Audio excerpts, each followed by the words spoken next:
Je suis la directrice de la Fondation Giacometti, qui est une fondation entièrement dédiée à l'artiste suisse Alberto Giacometti, qui a vécu toute sa vie en France et qui a laissé une collection extraordinaire dont nous sommes très heureux de pouvoir partager la connaissance avec des gens du monde entier. Cette exposition à Canton, elle est vraiment née d'un coup de cœur. Le musée, qui est tout nouveau, il vient d'ouvrir, il est très contemporain, et il y a un très ancien village qui a été restauré et qui est encore en cours de restauration et qui montre la culture ancestrale, la culture vraiment ancienne et traditionnelle de Chine.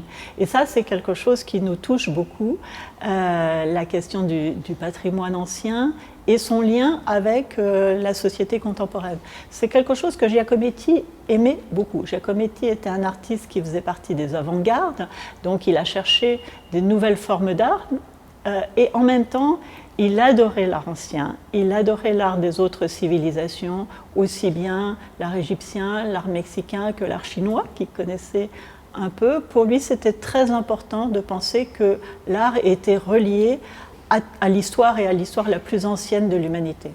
Il y a vraiment une sélection de chefs-d'œuvre, ce sont des très très belles et importantes œuvres de Giacometti que nous avons amenées à la fois en bronze mais aussi en plâtre, des peintures, mais aussi certains fragments de murs de son atelier, dont un qui n'a jamais été montré, qui vient d'être restauré. La figure humaine qu'il représente et notamment les femmes qu'il représente, il y a une œuvre extraordinaire qui est La Grande Femme, qui est un des grands chefs-d'œuvre de Giacometti.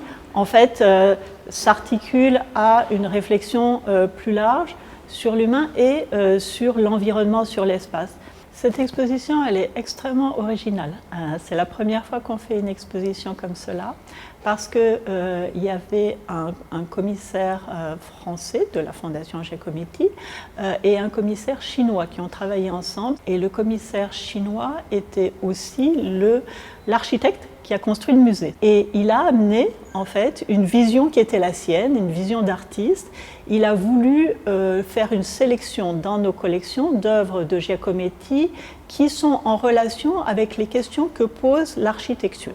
Qu'est-ce que c'est que les proportions? Qu'est-ce que c'est que créer quelque chose qui est monumental?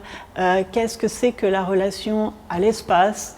Et c'est sur ces thèmes-là que l'exposition est organisée et ça fonctionne incroyablement bien. On n'y avait pas pensé jusqu'à présent, mais c'est des vraies questions très fortes en fait quand on parle de sculpture. La Chine est un pays en pleine transformation, mais nous le sommes aussi en Europe, un pays en pleine transformation, et que donc c'est le moment où les échanges peuvent être les plus fructueux. Il y a eu un essor des musées en Chine depuis 20 ans, absolument formidable. Il n'y a pas d'autre région dans le monde où il y a eu autant de musées créés, et donc ce sont des partenaires potentiels, et les échanges intellectuels, les échanges artistiques et les échanges amicaux qu'on peut avoir avec la Chine sont très importants. On espère vraiment qu'on va aller travailler bien sûr dans d'autres régions de Chine.